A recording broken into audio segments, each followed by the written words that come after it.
After your post base is in, you're going to want to install your post. Take your post and slide it into your post base. Get it to the correct height. Take a 7/32 drill bit.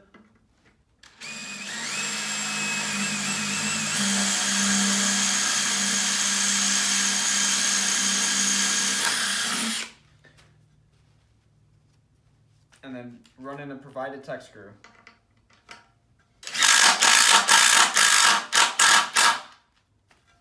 After you have your first screw in, you're going to want to take a level and plumb your post up.